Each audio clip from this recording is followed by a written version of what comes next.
अपने डर पर अभी काबू पा लेंगे तो आपको बोर्ड पे डर नहीं लगेगा। बन जाएंगे, आपका सिलेबस कंप्लीट हो जाएगा और आपका रिवीजन भी कंप्लीट हो जाएगा, फिर क्वेश्चन बनने स्टार्ट हो जाएंगे और आपके मार्क्स भी आने स्टार्ट हो जाएंगे।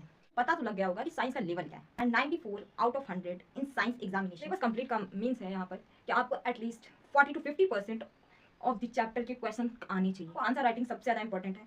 और एक चैप्टर आपने रिवाइज किया और इस पर आपको चैप्टर का नेम लिखना है, यही बोलेंगे रिवीजन बहुत ज़्यादा इंपॉर्टेंट होता है। चलिए बात करते हैं आपके बोर्ड्स की। अप्रॉक्सीमेटली बस 6 मंथ बाकी है आपको बोर्ड देने के लिए।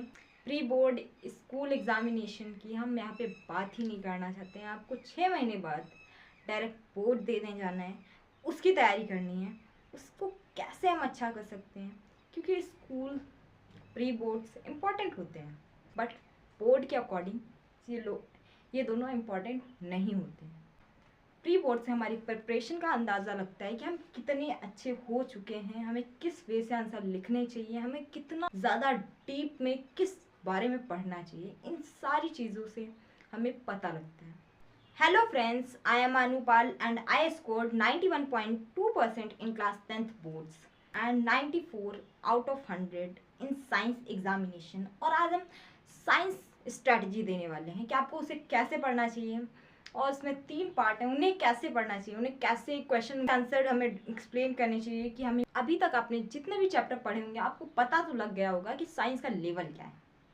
ज़्यादा हार्ड ना ज़्यादा इजी, बट फिर भी आपके अकॉर्डिंग हार्ड है। साइंस और मैथ तो हार्ड मानी जाती है। मुझे पता है ये वीडियो ऑलरेडी बहुत ज़्यादा लेट है, पर फिर भी अभी टाइम है। आप लोग पढ़ना स्टार्ट करो, सब कुछ कवर हो जाएगा, आपके नोट्स बन जाएंगे, आपका सिलेबस कंप्लीट हो जाएगा और आपका रिवीजन भी कंप्लीट हो जाएगा, फिर क्वेश्चन बनने स्टार्ट हो जाएंगे और आपके मार्क्स भी आने स्टार्ट हो जाएंगे। प्लीज़ पढ़ना आपको पड़ेगा। आपको कोई कितनी भी स्ट्रैटेजी ला के दे सकता है, पर एट द एंड पढ़ना आपको है, बोर्ड देने आपको जाना है और नंबर भी आपको ही मिलेंगे। सबसे पहले हम यही बोलेंगे कि आप लोग अपना सिलेबस कंप्लीट कर लो। हमने भी लास्ट अगस्त तक मेरे सारे चैप्टर कंप्लीट हो चुके थे साइंस में, और तुम लोग एटलीस्ट अक्टूबर या फर्स्ट या second week of the November में सिलेबस कंप्लीट कर लेना। ज़्यादा डिले मत करना, क्योंकि उधर ठंड ज़्यादा होने लगेगी, फिर आप कॉमन सी बात है, कोल्ड कफ ये कॉमन सी बातें हैं, हम बीमार पड़ सकते हैं। उस साइड थोड़ा प्लीज़ अपनी मेंटल हेल्थ का बहुत ज़्यादा ध्यान देना। सिलेबस कंप्लीट करने का मीन्स ये नहीं होता है कि आपको केवल नोट्स कंप्लीट करने हैं, केवल लेक्चर कंप्लीट करने हैं। उसका सिलेबस कंप्लीट का मीन्स है यहाँ पर कि आपको at least 40 to 50% of the chapter के क्वेश्चन आने चाहिए। एटलीस्ट इतना तो आना ही चाहिए कि आपसे कहीं से भी रैंडम क्वेश्चन उठा के पूछ लिया जाए तो ऊपर ऊपर से आपको आना चाहिए। हम जानते हैं डीप नहीं आ पाएगा, फर्स्ट टाइम या सेकंड टाइम में नहीं आ पाएगा। मेरे भी प्री बोर्ड में आई थिंक 62 या 64 मार्क्स आए थे, काफ़ी कम है।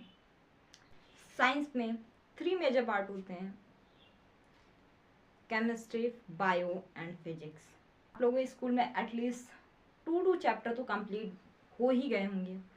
किसी को साइंस में केमिस्ट्री हार्ड लगती है, किसी को फिजिक्स हार्ड लगती है और किसी को बायो भी हार्ड लगती है, और काफ़ी बच्चे ऐसे होंगे जिन्हें तीनों सब्जेक्ट हार्ड लगते हैं। तो केमिस्ट्री काफ़ी सिंपल वे में समझाया जाए तो आप उसमें कॉन्सेप्ट आपको आना चाहिए, तभी आपके क्वेश्चन बनेंगे, अदरवाइज़ नहीं बन सकते क्वेश्चन। कोई फॉर्मूला नहीं होता है कि ये फॉर्मूला किया और आंसर आ गया, नहीं आ सकते। आपको उसमें कॉन्सेप्ट पढ़ने पड़ेंगे, उनकी मीनिंग समझनी पड़ेगी। और केमिस्ट्री के लिए सबसे ज़्यादा इम्पोर्टेंट है रीडिंग करना और उसकी मीनिंग समझना सबसे ज़्यादा इम्पोर्टेंट है।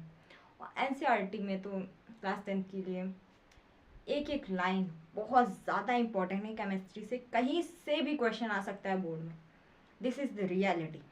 बायो में आपका सबसे ज़्यादा थ्योरी होती है और डायग्राम्स तो भर भर के होते हैं।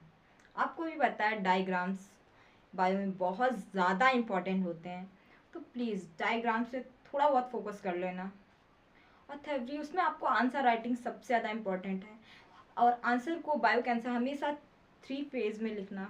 फर्स्ट में इंट्रोडक्शन, जिसमें आपको मीनिंग समझानी है, जो भी क्वेश्चन है उसका मीनिंग लिखना है। और मिडिल पार्ट में आपको पूरा डिटेल में एक्सप्लेन करना है। और लास्ट कंक्लूजन, उसमें आपको लास्ट में उसके क्या क्या बेनिफिट्स हैं, थोड़े बहुत डिसएडवांटेज, वो आप एज अ कंक्लूजन लिख सकते हैं।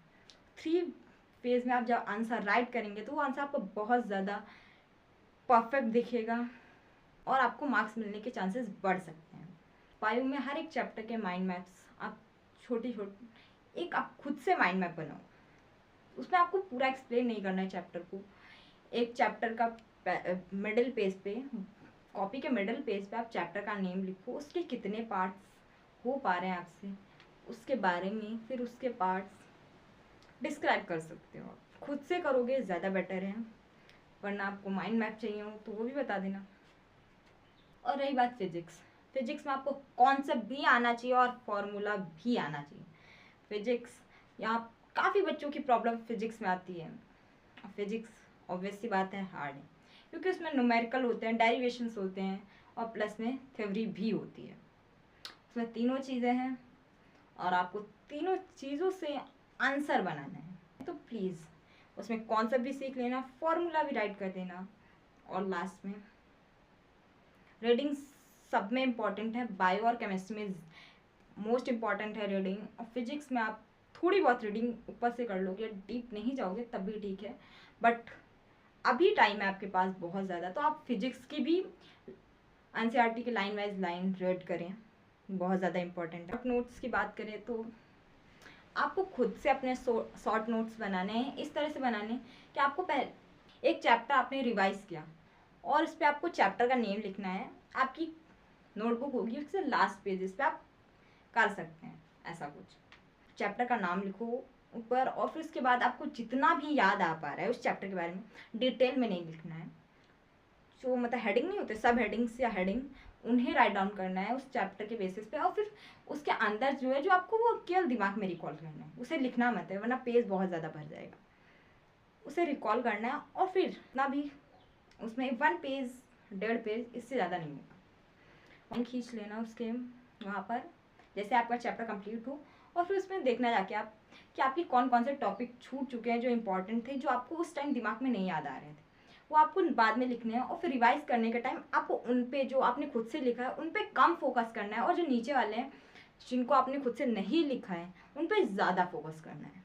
इससे आपको याद है वही रिवाइज नहीं करना पड़ेगा, जो आपको नहीं याद है उन पे भी फोकस हो पाएगा आपका। और ये स्ट्रैटेजी हम भी फॉलो करते थे। हमने काफ़ी सारे फॉर्मूला शीट्स भी बनाए, कुछ चाहिए हो तो वो कमेंट कर देना, तो फिर हम दे देंगे। काफ़ी सारे फॉर्मूला शीट्स बनाए थे।